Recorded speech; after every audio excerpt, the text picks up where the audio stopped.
Yeah, I've got it made. Marrying into money. You can keep struggling in your poor life, James said with a sneer and a smirk. He threw these mean words at me just as I was relaxing in the hotel lobby. James's loud voice made me feel bad. I wondered where he had met his new wife, who happened to be the daughter of the president of Richard Enterprises. James seemed proud and childish to me, laughing like a middle-aged man. When I heard Richard Enterprises, it sounded familiar. I remembered details about the company and smiled. Meanwhile, James was happy, but I struggled to hold back a laugh.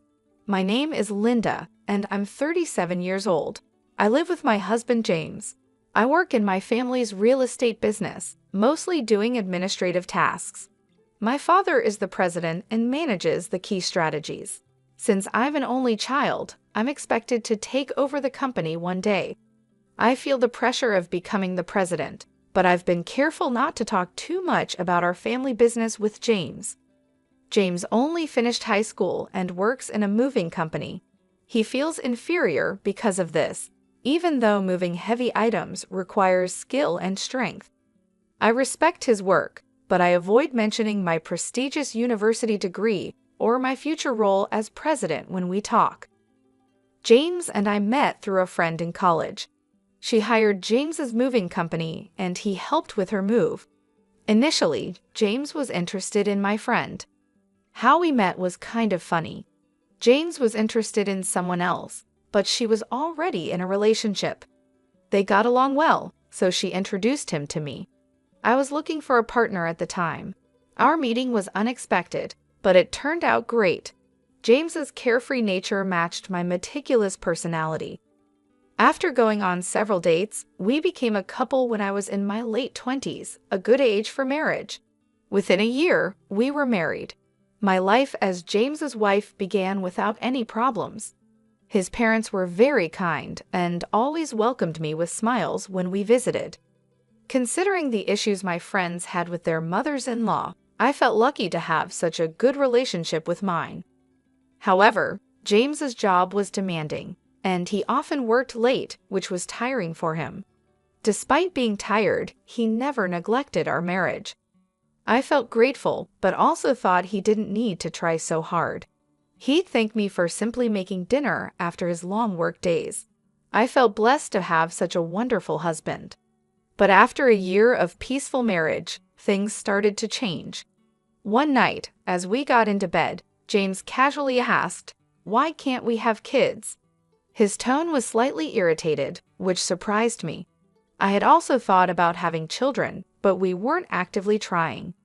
Given our regular marital life, I believed it would happen in time. I tried to reassure James, saying, "It's just bad timing. We've only been married a year, so it's not something to worry about yet." I definitely wanted children, but I knew rushing wouldn't help. James seemed more forceful than usual, even quoting statistics like 60% chance of conceiving within a year for couples not using contraception. Not being familiar with pregnancy statistics, that number seemed incredibly high to me. James was eager for kids and suggested we get tested together to identify and address any clear issues. I suggested we both get fertility tests, but James's response surprised me. He said, "What are you talking about? Are you saying it's my fault? Infertility is usually the woman's fault. There's no point in me getting tested." His tone was disrespectful, which shocked me. I hadn't accused him of anything. I simply suggested testing since we didn't know where the issue was yet. James assumed I was blaming him and added, "It's definitely the woman's fault," as if I was the problem. I wanted to say more, but I was shaking and could barely reply. James said, "Just you get tested. I'm too busy with work." He insulted me, saying, "You're just a placeholder office lady, right? Just coasting along in a company thanks to your dad's connections." I do a lot of administrative work now, but I'm also learning management skills from my father for when I take over the company. I'm constantly trying to prove myself, and it's tough dealing with the higher-ups. James just doesn't understand my struggles. That night, it seemed pointless to argue with him. Any word I said was met with sharp replies. We went to sleep back to back, and the atmosphere was heavy. From that day, James's attitude towards me completely changed. One evening, after a late talk with my father about the future, I came home to find James berating me for not having dinner ready. I apologized, explaining that I had just gotten home and would start cooking. James muttered, "That's typical of a small company boss's daughter." He didn't know, but my father's real estate company was not small at all, with hundreds of employees. But I knew arguing this point was meaningless.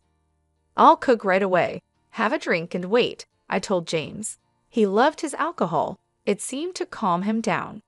Relying on alcohol to maintain our relationship made me sad. I hated being scolded by him. If alcohol could make him feel better even a bit, then it was worth it. The next morning, James's mood hadn't improved. "Make sure dinner's ready when I get home," he spat as he left. I sighed, thinking about my plans for the day. I had taken the day off to visit the gynecologist for fertility testing, as previously mentioned by James. Although I was the one who initially suggested the testing, the fact that only I was undergoing it while James refused was something I found hard to accept. But complaining wouldn't change anything. If the issue was with me, I needed to start infertility treatment promptly.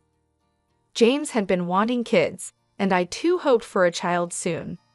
I knew fertility rates differ between the 30s and 40s, so sooner was better for treatment. The clinic was busier than expected, and I was called in for examination an hour after registration. After undergoing a physical examination and blood tests, I was told that the results would be available during my next visit. It would be a shock if the issue was with me, but I was prepared for any necessary steps, no matter the outcome. I resolved not to lose heart. I went for the fertility test today. I told James when he came home from work, Figures. If the problem's with you, testing's the right thing to do. Let me know the results as soon as you get them," he replied. James's belief that I was the cause of our infertility frustrated me. The fertility testing required much time and effort. A bit of understanding from him would have been welcome. 6 years passed, and I turned 37. Though we continued our efforts to conceive, we remained childless, and James seemed to have given up on having a child with me. His late nights increased, and sometimes he didn't come home at all. When asked, he said he was out drinking with colleagues, then singing karaoke till morning. His behavior was more akin to a college student's, deeply exasperating me. My work had become busier, and the thought of starting a family was pushed aside. But James's recent actions were too much. His lack of concern for our home life was clear. One day, after James went out on his day off, I noticed he left his smartphone in the living room. He forgot to take it with him, so I picked it up to take it to his room. His phone rang, showing the name Sandra on the caller ID. Assuming it was a work contact, I answered to inform them that James had forgotten his phone at home. "Hey James, you're late. I've been waiting for 50 minutes. Where are you? If you don't hurry, we'll miss the park opening," said a flirty voice on the phone. The word date made me catch my breath. I quickly ended the call. Who was this woman? She mentioned a date, so she likely wasn't a colleague. He's cheating on me, I realized, holding undeniable proof of James's infidelity. I clenched his phone tightly. Sandra had said it was a long-awaited date, indicating a long-term affair. I trembled with indescribable anger. While I was struggling with infertility, James was carelessly cheating on me. His recent distance now made sense. He no longer needed me. Unforgivable. Determined to make James pay, I started collecting evidence of his infidelity. It wasn't hard to gather proof. First, I easily unlocked his smartphone using his birth date. The call history was filled with Sandra's name. When I opened the messaging app, I found numerous messages between James and Sandra, filled with embarrassingly affectionate words that made me feel nauseated. I took photos of this evidence with my phone. After placing James's phone back in his room, I spent the day as if nothing happened. After a month of a strange marriage, my father, the company president, summoned me to his office. "I have something important to discuss with you," he said gravely. Shocked by his words, I couldn't believe what I heard. "Is that true?" I asked. "Yes, so I'm counting on you," he replied. Disturbed, I returned to my office, barely concentrating on work. That evening, James suggested we separate. Having found evidence of his affair, I had been contemplating when to bring up divorce, but him initiating it saved me the hassle. "Yes, let's divorce," I said. James seemed surprised. Perhaps he was happy about being able to be with his mistress, a woman named Sandra. His face was filled with an unmistakable joy that I found irritating. Despite my irritation with James's expression, I signed the divorce papers he offered. "I can file these tomorrow." "I'll be leaving this house," he said. "Okay, are you sure about the mortgage?" I asked casually. "Oh yes, I'm fine," James replied. James's job was demanding but not high-paying.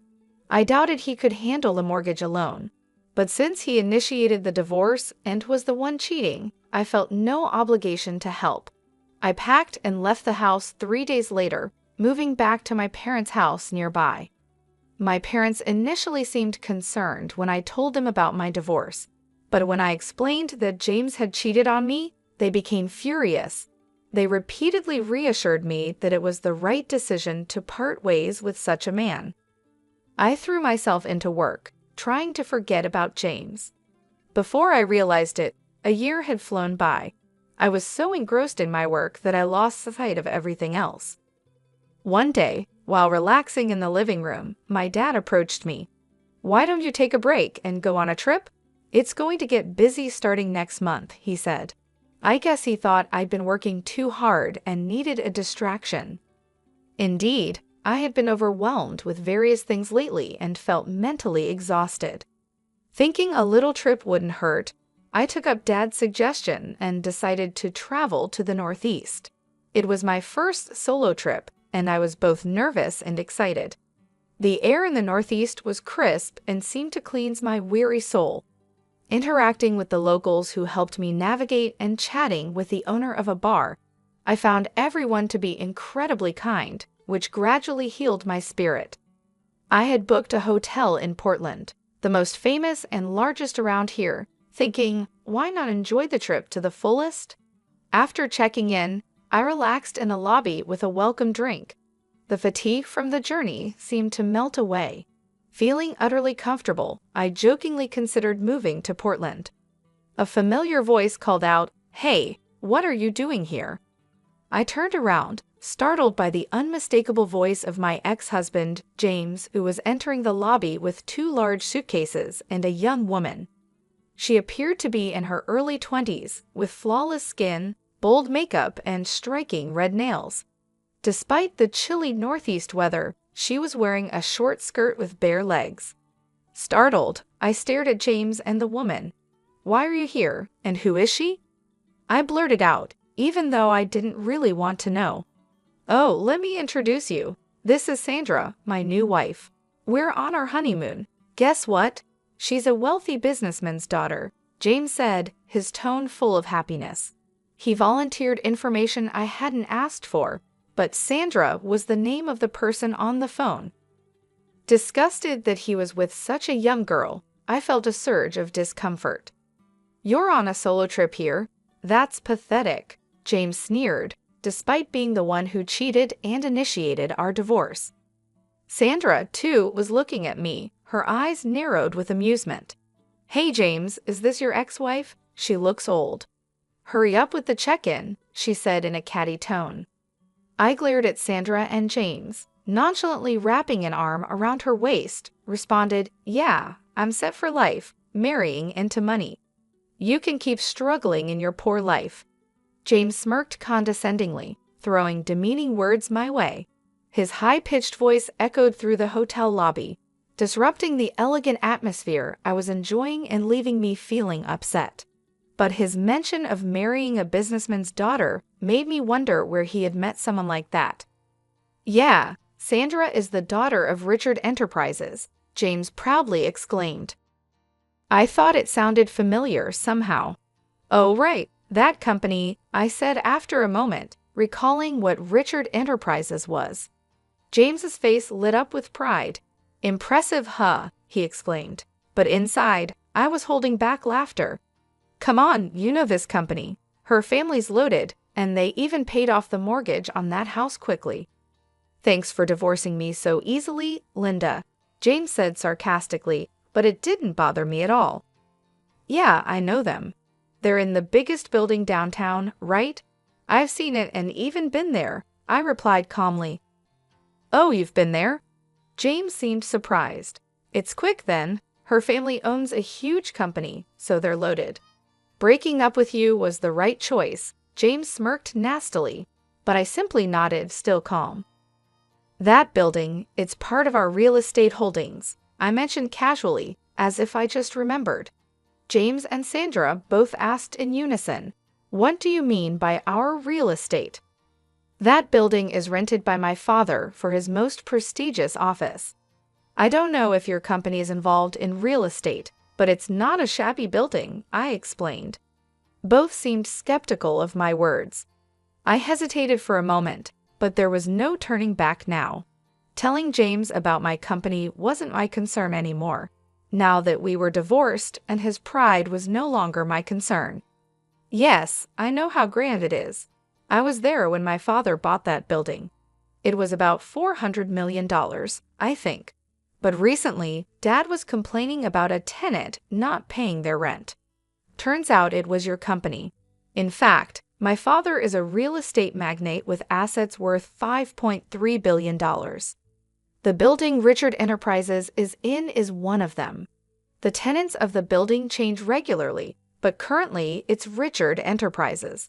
For the past few months, they hadn't paid their rent, and that's what was troubling my father, I explained. Sandra looked shocked, but then she burst out laughing. That can't be true. Our company's doing great. We can surely pay the rent. I'm not falling for such a lame lie to drive a wedge between James and me, she said in a shrill voice. I let out a deep sigh. It seemed like a reasonable conversation with this woman was impossible. Pulling out my smartphone, I decided to call my dad. Dad, I'm here with the daughter of Richard Enterprises. Can you send me a photo of the reminder notice for the rent? I quickly relayed my request, and Dad sent a photo of the rent reminder notice for Richard Enterprises. Showing it to James and Sandra, I doubted they could suspect it was a fake, given the speed. See, you can tell, right? 4 months of unpaid rent. If you don't pay soon, we might have to sue. What are you going to do? At the mention of a lawsuit, James and Sandra's faces turned pale. Come to think of it, Dad has been really on edge lately, yelling about sales and firing a lot of employees, Sandra mumbled, sounding unsure. Seeing her, James shouted in despair, Lies.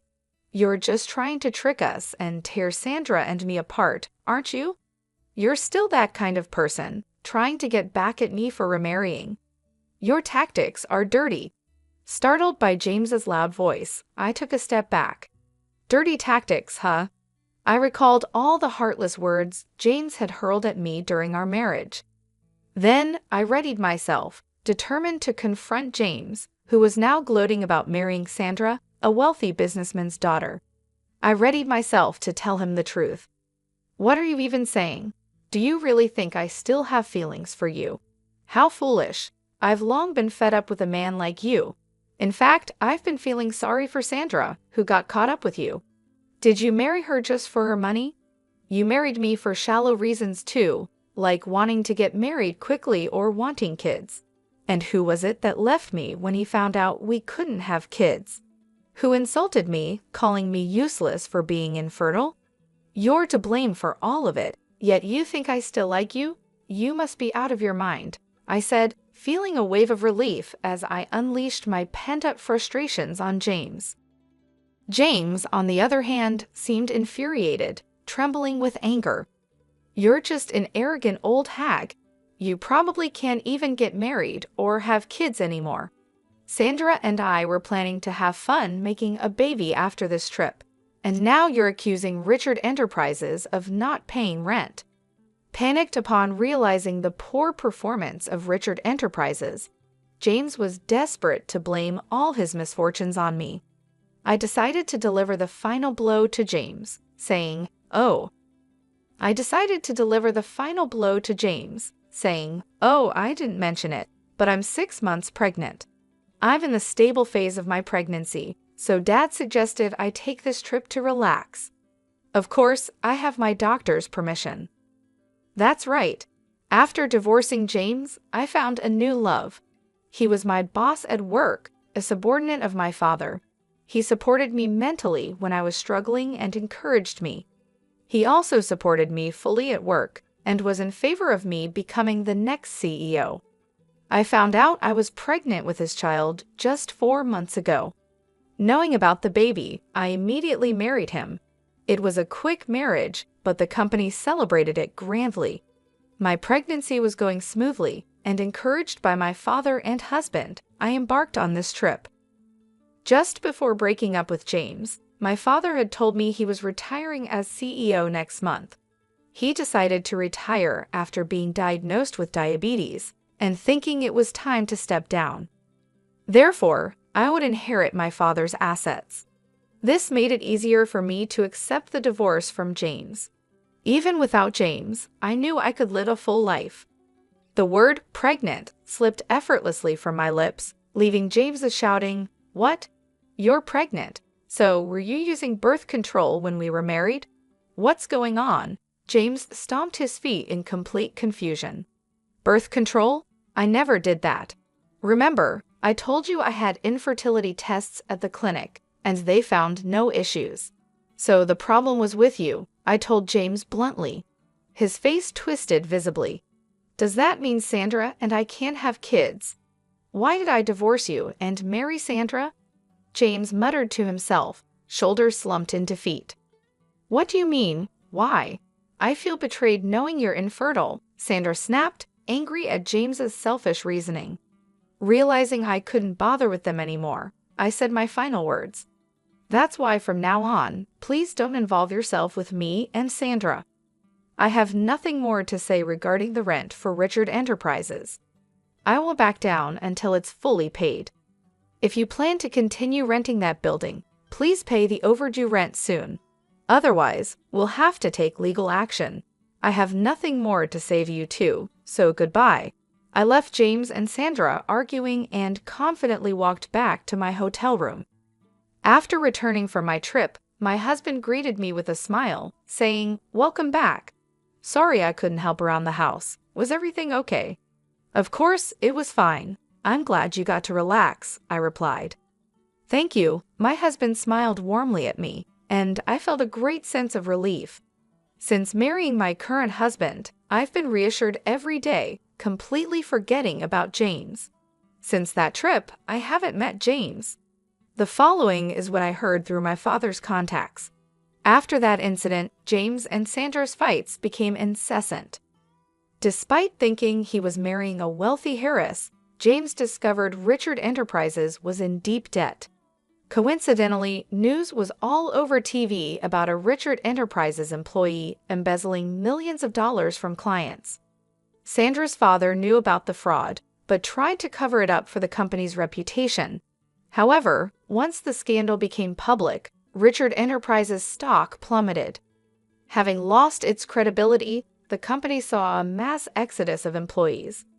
In such a state, they couldn't possibly pay the rent, so my father was taking legal action against Richard Enterprises. The future of the company looked bleak, as it was entirely Richard Enterprises' fault. James, having lost a fortune he thought was within his grasp, was furiously blaming everyone but himself. Thinking he could ride on the coattails of a wealthy heiress was overly optimistic of James. Sandra, realizing James was infertile, accused him of marriage fraud. After our hotel encounter, I had a lawyer demand compensation from James for his infidelity, leaving both him and Sandra in debt. I heard that James and Sandra ended up arguing every time they saw each other, and they finally got divorced recently. Then, unbelievably, James called me after divorcing Sandra. "Linda, please marry me again. I have debts other than the alimony. Sandra made me buy everything she wanted and then left without paying a dime. You're the only one I can rely on. I'll do anything for you. Please forgive me." James's pleas sounded like a beggar, so pitiful that they almost made me sick. His unchanged attitude of marrying for money was just appalling. "No, I have no desire to be involved with you ever again. I'm going to be happy with my husband and our child, so please don't contact me again. Goodbye," I said calmly, and then immediately had his phone number blocked. That should stop any more absurd calls from James. Having lost his wife and money, James will likely live a lonely life now. Given his infertility, remarriage might be difficult for him. Moreover, it's hard to imagine someone falling for a person like James, who mocks others so readily. All I could think was that he should at least try to repay his debts. I thought about it as if it were someone else's problem. As for me, I'm looking forward to my life with my husband and our soon-to-arrive baby. Both my work and personal life are more fulfilling than ever, and I'm savoring this unparalleled happiness.